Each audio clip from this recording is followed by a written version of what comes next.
오늘 성경 이 본문의 말씀은 이제 그 28절 말씀이 이렇게 시작을 합니다. 이 말씀을 하신 후 8일쯤 되어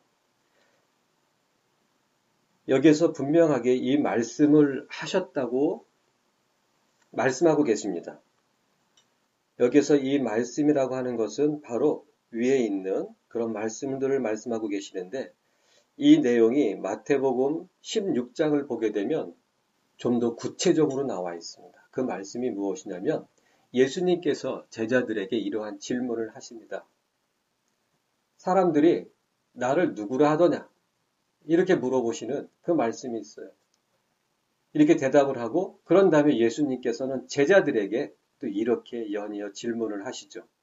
그렇다면 너희는 나를 누구라 하느냐?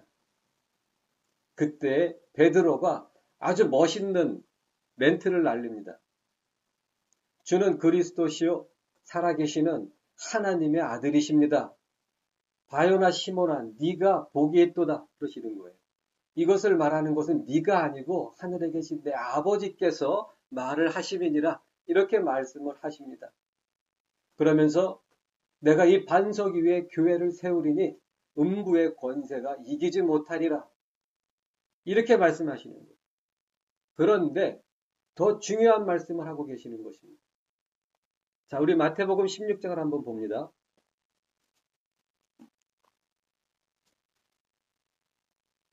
자, 17절에 보게 되면 바요나 시몬아 네가 복이 있도다 이를 내게 알게 하니는 혈육이 아니여 하늘에 계신 내 아버지시니라 이렇게 말씀하시고 교회를 세우리라 음부의 권세가 이기지 못하리라 그 다음에 19절에 천국 열쇠를 내게 주리니 하면서 21절의 말씀에 보면은 이때로부터 말씀이 있어요. 이때로부터 뭔가 지금 시작이 되고 있는 거예요. 예수님께서 제자들과 함께 사시면서 단 한 번도 하지 않으신 새로운 것을 지금 시작하고 계시는 거예요. 그것이 무엇인가 하면 바로 21절 이어서 나오는 말씀이 예수 그리스도께서 자기가 예루살렘에 올라가 장로들과 대제사장들과 서기관들에게 많은 고난을 받고 죽임을 당하고 그리고 3일에 살아나야 할 것을 제자들에게 비로소 가르치시니 바로 여태까지 단 한 번도 가르치시지 않은 그 말씀이 무엇이냐면 내가 이제 예루살렘에 가서 죽고 3일 만에 부활하리라. 그 말씀을 하고 계시는 것입니다. 이때부터 처음으로 말씀하고 계시는 거예요. 지금 누가복음 아까 우리 본문에 그 28절 말씀에 보면은 이 말씀을 하신 후 이렇게 나와 있지 않습니까? 바로 이 누가가 얘기했던 이 말씀이라는 것이 바로 죽으시고 3일 후에 부활하실 것에 대한 그 내용을 가리키고 있는 것입니다. 이때 베드로가 또 유명한 사건을 일으키지 않습니까? 말씀해 보게 되면 마태복음 그 16장에 22절 말씀입니다. 베드로가 예수를 붙들고 간하여 가로되 주여 그리 마옵소서. 여기서 우리 개역 성경으로는 간하여 이렇게 나와 있지만 실제 헬라어 그 원어 성경을 보면 무슨 의미냐면 영어로는 rebuke예요. 그게 뭐냐면 꾸짖다 그런 뜻입니다. 베드로가 예수님을 소매자락을 붙들고 이렇게 한켠으로 끌고 와서는 예수님을 꾸짖는 겁니다. 그리 하지 마옵소서. 그렇게 하시면 안 됩니다. 그런 일이 결코 주에게는 미치지 아니할 것입니다. 어디서 많이 들어본 내용이죠. 주여, 다른 사람은 몰라도 제가 주님을 배반하고 주님을 버리고 도망가지 않을 것입니다.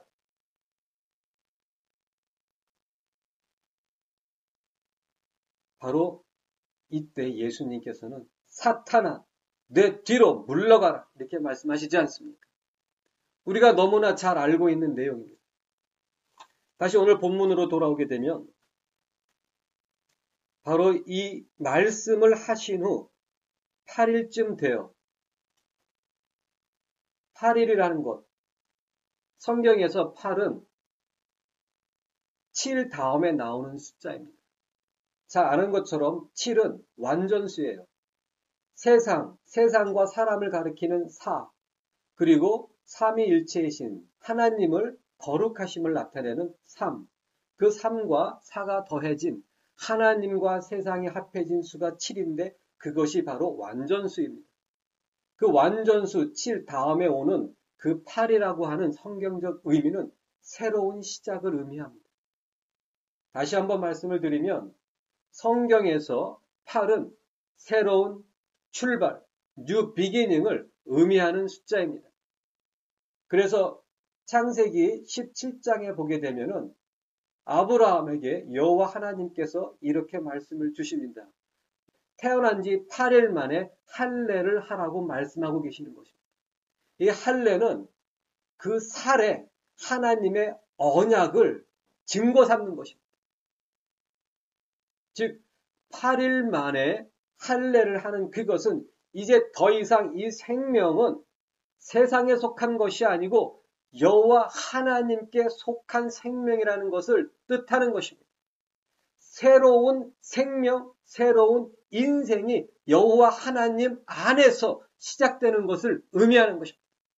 예수님께서도 누가복음 2장에 보게 되면 태어나신 지 8일 만에 할례를 받기 위해서 예루살렘으로 올라가시는 그 말씀이 나와 있어요.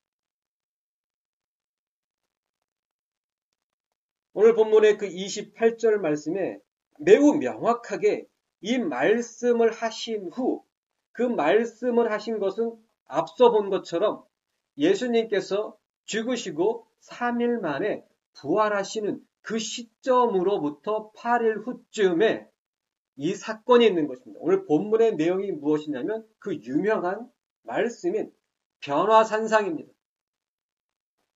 예수님께서 제자들 3명을 데리시고 산에 올라가셨는데 그 산에서 용모가 변화되시는 그 변화산상의 그 사건의 내용입니다. 그 사건, 예수 그리스도께서 영광스러운 몸으로 변화되시는 그 사건이 언제 일어났냐면 그 말씀을 하시고 나서 8일 후라고 아주 정확하게 말씀하고 계시는 거예요. 의미가 있는 것입니다. 예수님께서 죽으시고 부활하시겠다고 하시는 그 말씀을 하신 후, 8일 후, 무언가 의미가 있지 않습니까? 마태복음에는 17장 1절에 보게 되면 엿새 후 이렇게 나와 있어요. 마태는 예수님께서 죽으시고 3일 만에 부활하신다고 하신 그 말씀을 하신 후 그 변화산상 사건 사이에 또 무슨 사건이 있었던 것입니다. 무슨 일이 있었어요. 그 일을 기준으로 엿새 후 이렇게 이야기를 하고 있지만 누가는 예수님께서 죽으시고 3일 만에 부활하시겠다고 하는 그 말씀을 기준으로 8일 후 이렇게 이야기하고 있는 것입니다. 예수 그리스도를 우리가 믿음으로 우리의 삶에 새로운 시작이 있을 것이라는 것을 의미하고 있는 것입니다.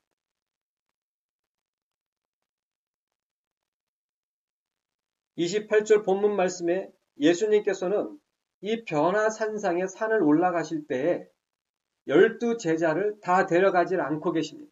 그 중에서 3명만 데리고 올라가십니다. 예수께서 베드로와 요한과 야고보를 데리시고 기도하시러 산에 올라가서 역시 이 본문의 말씀은 아주 정확하게 누구를 데려가셨는지 지칭하고 계십니다. 베드로, 요한, 야고보 이 3명만을 데리고 올라가셔가지고 오직 3명만이 예수님께서 영광의 몸으로 변하신 그 예수 그리스도를 보게 하십니다. 왜 3명만 데려가셨을까? 12명에게 다 보여주실 수도 있었을 텐데 예수님께서는 오직 그 중에서 3명만을 데리고 올라가셨어요. 마가복음 5장을 보게 되면 이러한 유사한 사건이 있습니다. 회당장 야이로가 있었는데 그 야이로의 딸이 죽기 직전이었어요. 그래가지고 이 야이로가 예수님이 근처에 왔다는 그 얘기를 듣고 예수님께 달려갑니다. 선생님이시여, 지금 제 딸이 죽게 되었사오니 좀 오셔가지고 제 딸을 좀 살려주시옵소서. 그래, 예수님께서 가십니다. 근데 야이로 집에 도착했습니다. 바로 그때에도 예수님께서는 단 3명만 데리고 들어가십니다. 누구겠습니까? 베드로, 요한, 야고보. 이 3명만을 예수님께서 야이로 딸이 죽어있는 그 방으로 데리고 들어가십니다. 그리고 달리다금 일어나라. 그 야이로의 딸을 살려내십니다. 그 부활의 역사. 그것을 오직 베드로와 요한과 야고보만 보게 하시는 거예요. 잠깐 한번 볼까요? 마가복음 5장입니다. 자, 37절 말씀해 보게 되면 이렇게 말씀하고 계세요.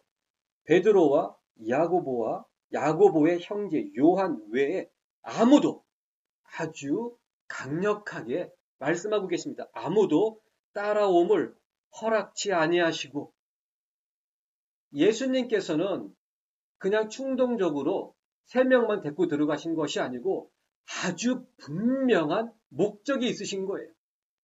아주 명확한 의도가 계신 것입니다. 오직 그 3명에게만 야이로의 딸이 살아나는 것을 보여주시고, 오늘 본문에 이 변화산상에서도 오직 그 3명에게만 예수 그리스도의 영광의 그 몸을 보여주시고 계십니다. 왜 그러셨을까요? 모두에게 보여주시지 아니하시고 왜 오직 3명에게만 보여주셨을까요? 성경적으로 이것을 명확하게 가리키고 있는 말씀은 나와 있질 않아요. 하지만 우리가 기도하며 묵상하며 생각할 수 있는 그것은, 베드로와 요한과 야고보가 보았던 것은 야이로 회당장 딸의 부활이고, 그 다음에 그들의 변화산상에서 본 것은 예수 그리스도의 영광의 몸. 우리가 이제 부활되거나 혹은 휴거될 때에 우리의 이 낮은 몸을 자기의 그 영광의 몸의 형체와 같이 우리를 변케 하시리라고 하신 빌립보서 3장에 나와 있는 그 말씀처럼 그 예수 그리스도의 그 영광의 몸, 구원이 이루어진 후에 변화되어질 그 몸을 보여주신 거예요. 즉 구원이 있는 자만이 일어날 수 있는 부활과 그 영광의 몸을 보여주신 것입니다. 다시 한번 정리해서 말씀을 드리면, 구원 받을 자가 지극히 적을 것을 의미하고 있는 것입니다. 주여 주여 하는 자마다 천국에 다 들어가는 것이 절대 아닌 것입니다. 예수님께서 12 제자 중에서 3명만을 데리고 올라가신 그것, 그렇다고 해서 나머지 9 제자에게, 물론 가룟 유다는 지옥에 있죠. 나머지 8 그 제자, 그 사도가 구원이 없다라는 의미가 아니라, 예수님께서 우리에게 이 말씀을 통해서 보여주시는 그것은, 주여 주여 한다고 해서 예수 그리스도를 믿는다고 입술로 고백한다고 하는 그런 지적인 동의를 했다고 해서 구원이 있다고 생각하는 모든 사람들에게 경고하고 계시는 거예요. 구원받는 것이 정말 소수일 것이라고 예수님께서 우리에게 간접적으로 가르치고 계시는 거예요.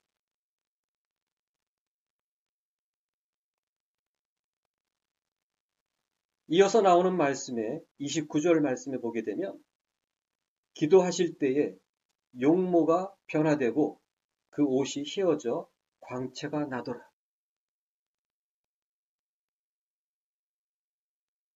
예수님께서 용모가 변화되기 시작합니다.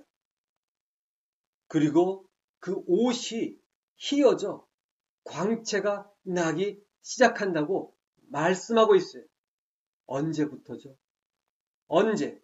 무엇으로 인해서? 기도하실 때.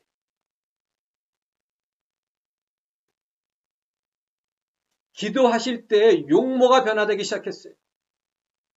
기도하실 때에 그 옷이 휘어져 광채가 나기 시작했어요. 기도는 해도 되고 안 해도 되고 그러는 게 아닙니다. 기도는 해야만 하는 것입니다. 기도하지 않으면 우리의 심령이 변화될 수가 없어요. 기도하지 않으면 우리의 용모가 변화될 수가 없어요. 기도하지 않으면 우리의 옷이 휘어져 광채가 날 수가 없습니다. 그 말씀은, 그 의미는 기도하지 않으면 우리의 믿음이 자라날 수도 없고 우리의 믿음을 지킬 수도 없어요. 기도는 들은 말씀, 묵상하는 말씀, 암송하는 말씀들이 우리 안에서 생명으로 변화시키는 그 힘을 공급해주는 통로이기 때문입니다. 기도하실 때에 예수 그리스도께서 이 세상에 이 진흙으로 지어진 이 인간의 몸을 입은 하나님이신 그 예수님께서 기도하실 때에 하늘의 그 몸으로 변화된 것처럼 기도할 때에 그 말씀이 하늘의 생명이 그 말씀을 통해서 그 기도를 통해서 우리의 심령과 우리의 삶을 예수 그리스도의 심성으로 예수 그리스도의 형상으로 변화시키는 그 힘의 통로가 바로 기도인 것입니다. 예수님께서 이렇게 기도하실 때에 과연 어떤 기도를 하셨을까요? 하나님 아버지, 정말 한 번에 100마리, 1000마리, 10,000마리의 귀신을 쫓아낼 수 있도록 능력을 더 부어 주시옵소서, 그런 기도하셨을까요? 아닙니다.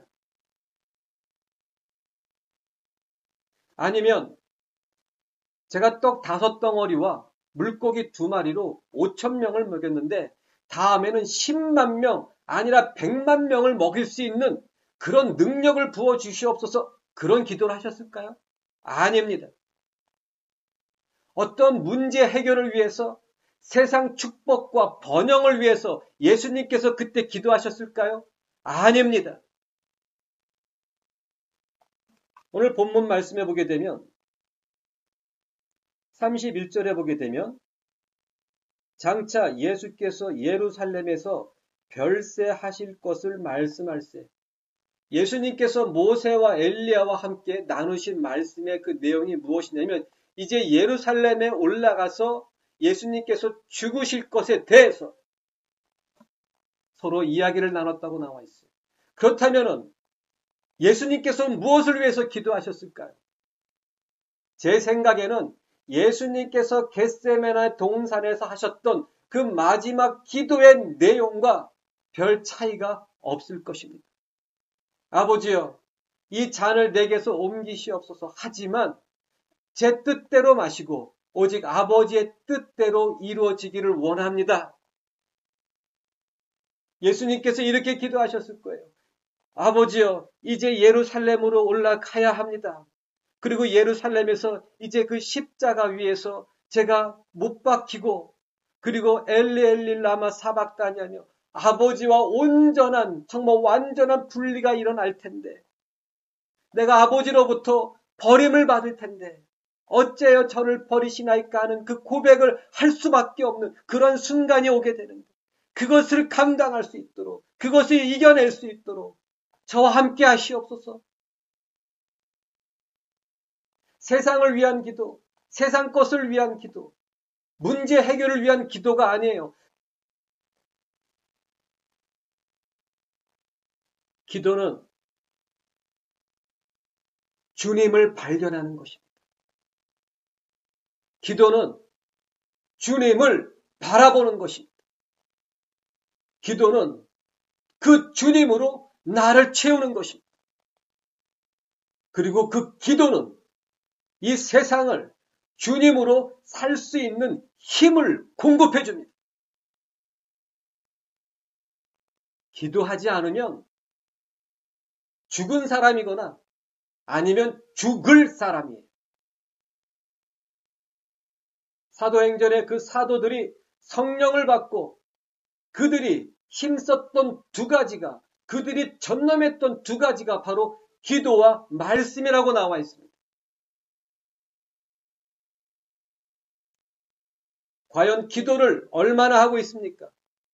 그리고 어떤 기도를 하고 있습니까? 세상 것을 채우기 위한 기도입니까? 깨어나시기 바랍니다. 세상 것을 구하는 기도는 예수님으로 나를 채울 수가 없어요. 오히려 예수님으로 채워져 있는 그것을 세상 것으로 채워짐으로 예수님이 그만큼 내 안에서 놓치게 되는 것입니다. 이렇게 이야기할 때 이러한 반문을 할 수 있겠죠. 그러면 도대체 세상 것을 위해서는 우리가 기도할 수 없는 것입니까? 먼저 그 나라와 의를 구하십시오. 먼저 그 나라와 의를 구하는 기도를 하십시오. 그러면 그 모든 것들을 하나님께서 하나님 뜻대로 이루어 주십니다. 기도하는 사람은 이 세상 것을 구하는 기도를 뛰어넘게 되어 있어요. 예수님을 본 자, 예수님을 발견한 자, 예수님을 보고 있는 사람은 이 세상 것을 위해서 바라보면서 이 세상 것을 위해서 기도를 할 수가 없어요. 깨달을 수 있길 바랍니다. 바울 사도께서 예수 그리스도를 그 다메섹 도상에서 만나는 그 순간부터 그분의 삶에서 세상 것은 사라졌습니다. 그분의 가문도, 그분의 학벌도, 그분의 정치적인 위치도, 그분의 종교적인 위치도, 그분의 부와 명예와 권력, 그 모든 것들이 그의 삶에서 예수 그리스도를 만나는 그 순간 사라져 버렸습니다. 그의 고백과 그의 기도는 오직 이것뿐이었어요. 내가 예수 그리스도와 그의 십자가에 못 박히신 것 외에는 아무것도 알지 아니하기로 작정하였노라. 내게 있던 모든 것들을 잃어버리고 배설물로 여김은 그리스도를 얻고 그 안에서 발견되려 함이니라. 바울 사도의 인생의 그 한 가지 소망, 삶의 한 가지 목적, 그 삶의 한 가지 이유는 오직 예수 그리스도였습니다.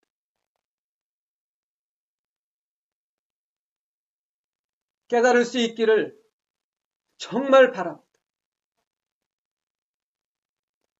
기도에서 예수 그리스도를 구하는 것이 아닌 세상 것을 구하는 기도를 하기 때문에 세상 것이 더 보물로 보이는 것이고 이 세상적인 소유가 나를 더 안전하게 해주고 그 세상적인 소유가 내일을 보장해 주는 것처럼 생각되어질 수밖에 없어요.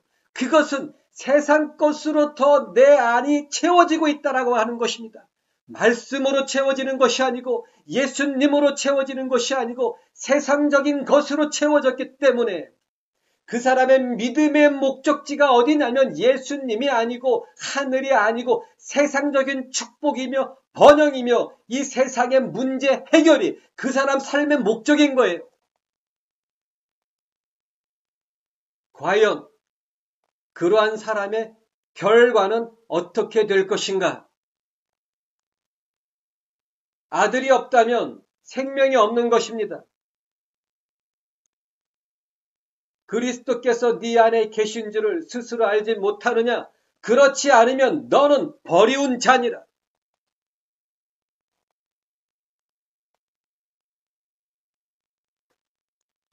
(30절) 말씀에 문득 두 사람이 예수와 함께 말하니 이는 모세와 엘리야라. 그리고 연이어 32절 말씀에 이렇게 나와 있습니다. 베드로와 및 함께 있는 자들이 곤하여 졸다가 아주 깨어. 자,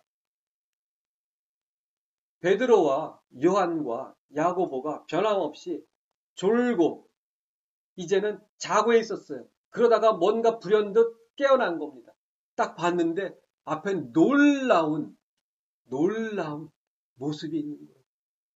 예수님께서 영광스러운 몸으로 서 계신 것입니다. 그랬을 때 말씀이 어떻게 나와 있습니까? 아주 깨어. 그냥 화들짝 그냥 잠이 깨어나 버린 것입니다. 잠이 달아나 버렸어요. 정신이 번쩍 난 겁니다. 눈이 반짝하고 열리는 거예요. 무엇 때문에요? 바로 예수 그리스도의 그 영광을 보는 순간. 정말 우리가 기도하면서 예수 그리스도의 그 영광을 볼 수 있다면, 그것을 느낄 수 있다면 이 세상적인 것들은 그냥 다 쓰레기처럼 여겨질 수밖에 없는 것입니다. 그래서 이 세상 것을 구할래야 구할 수가 없어요. 왜? 예수 그리스도를 바라보느라고. 왜? 예수님만 구하느라고. 제가 서두에 말씀드린 것처럼 8일 전에 베드로가 예수님께 간하여, 사실 간한 것이 아니고 꾸짖어. 그 사건이 8일 전에 있었어요. 베드로가 그리하지 마옵소서.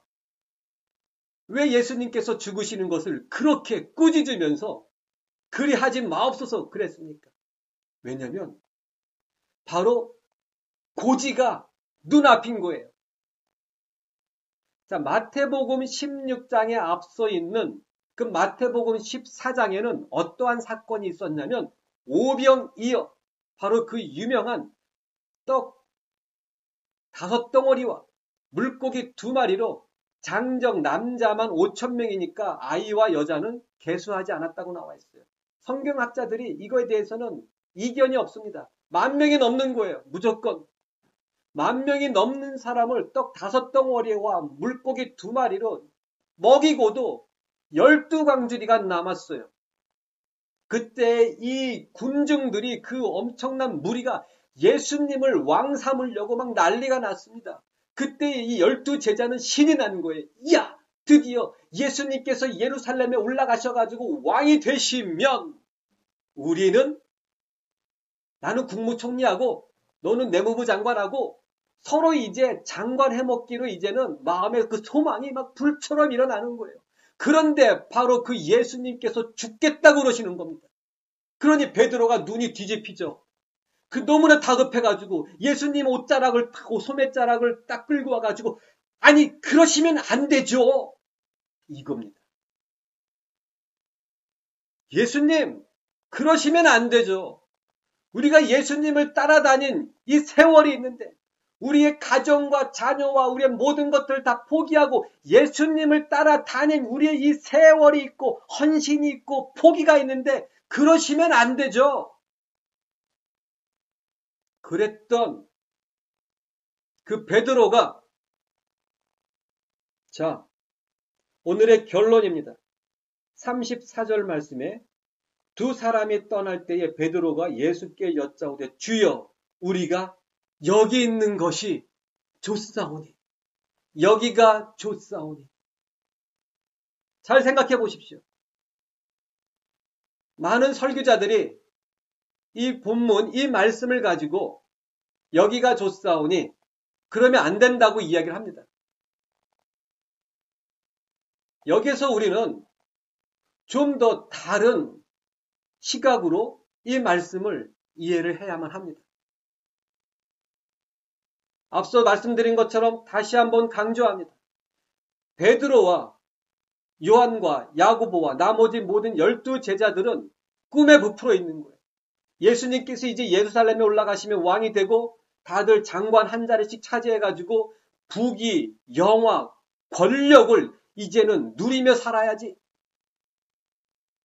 그런 마음이 있었는데 순간 이 베드로가 예수 그리스도의 그 영광을 보는 그 순간, 그 모든 생각과 그 출세, 번영, 축복, 권력, 권세, 부귀, 영화, 그런 모든 생각들이 다 사라져버리고 여기가 좋사오니 이렇게 고백하고 있는 거예요. 지금 예수님을 끌고 내려가가지고서 예루살렘의 성에 가가지고서 예수님을 왕으로 앉히고 자기들은 뭔가 한 자리씩 차지해야 될 그 생각으로 꽉 차있던 베드로가 이렇게 고백하고 있는 거예요. 여기가 좋사오니. 무엇 때문입니까? 바로 예수 그리스도의 그 영광을 보는 그 순간 그 안에서 세상적인 모든 부귀 영화가 쓰레기처럼 다 사라져 버리고 여기가 좋사오니. 그렇게 고백하고 있는 거예요. 우리의 신앙에 예수 그리스도를 보고 있지 않다면 당신은 이 세상을 보고 있기 때문에 세상을 원하는 것입니다. 우리가 예수 그리스도를 보고 있다면 이 세상을 원할 수가 없어요. 왜냐하면 예수 그리스도의 영광에 비추어졌을 때에 이 세상 것들은 정말 다 쓰레기 같은 것이고 바울 사도는 그것을 배설물이라고 했어요. 배설물이 무엇입니까? 바로 똥이에요.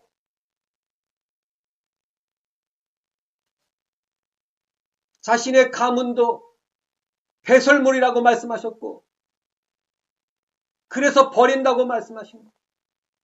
자신의 그 학문도 자신의 학벌도 다 배설물이라고 하시는 거예요. 자신의 그 권력, 정치적인, 종교적인 권력과 위치, 이 모든 것들도 다 배설물이기 때문에 다 버린다고 말씀하신 거예요. 하지만 예수를 바라보고 있지 않은, 예수를 부르짖고 있지만, 교회에 나와서 그 예배에 참석하고 앉아있지만, 예수를 바라보지 아니하고 세상을 바라보고 있는 그 모든 자들은 바울 사도께서 똥이라고 하시면서 버린 그런 모든 것들을 다 거머쥐기에 눈이 벌겋게 되어 있는 것입니다. 바울 사도가 버린 그런 모든 것들을 그들은 막 주워 담기에 눈이 혈안이 되어 있는 거예요. 예수님이 볼 때, 바울 사도가 볼 때, 야, 그것은 내가 다 버린 것들이야. 그건 똥이야. 배설물이야. 쓰레기야. 왜 그런 것들을 너희들은 주워 담고 있니?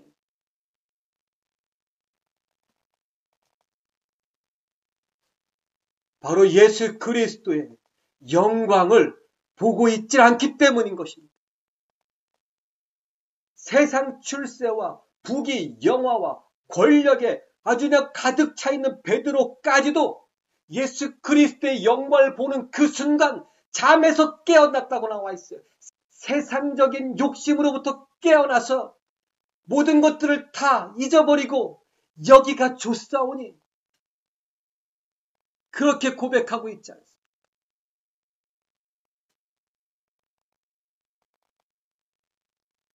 우리가 천국에 가면 아마 이 세 가지 때문에 놀랄 것입니다. 첫 번째는 12진주문을 딱 보는 순간 우리가 입이 벌어질 거예요.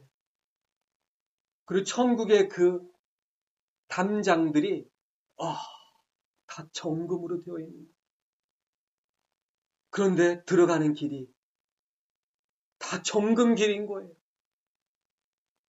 들어가서 걸어가는데 옆에 그 말로만 듣던 생명의 강이 막 흐르고 있습니다. 그리고 또 그 강가 옆에는 그 말로만 듣던 그 말씀으로만 보았던 생명나무가 막 자라 있는 거예요. 거기에는 모든 것을 치유하는 생명나무의 잎사귀와 그리고 우리에게 생명을 주는 그 생명나무의 열매들이 막 주렁주렁 매달려 있는 거예요. 와, 그러다가 옆에 막 집들이 막 세워져 있는데 온갖 보석으로 막 지어진 집들이 와, 완전히 입을 다물 수가 없는 그런 상황에 순간 그 입이 떡 벌어집니다. 무엇 때문입니까? 바로 예수 그리스도를 보는 순간 예수 그리스도의 그 영광스러운 영화스러운 우리의 그 예수님을 보는 그 순간 우리는 정말 놀라게 될 것입니다. 12진주문도 정금길도 그 생명나무도, 생명나무 열매도, 온갖 보석으로 지어진 그 모든 집들도 순간 우리의 생각에서, 기억 속에서 사라지게 만드는 예수 그리스도의 그 영광을 보는 그 순간 우리는 정말 놀라게 될 것입니다.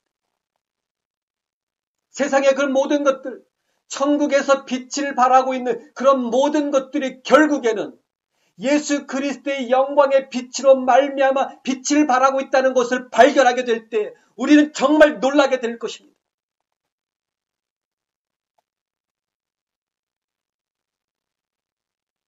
두 번째와 세 번째가 또 있어요. 그것은 다음에 말씀을 드릴 것입니다. 베드로가 예수 그리스도의 그 영광스러움을 발견했을 때에 그 베드로 마음속에 꽉 차 있던 세상적인 것들이 사라져버리고 여기가 좋사. 주님과 함께 있는 것이 너무 좋습니다. 그 순간 이 베드로의 마음은 이러한 고백을 하고 있었을 것입니다. 예수님만이 나의 행복입니다. 예수님만이 저의 만족입니다. 예수님만이 저의 기쁨입니다. 예수님만이 저의 전부가 되십니다. 이 고백이 우리의 고백이 되기를 정말 기도합니다. 기도하겠습니다.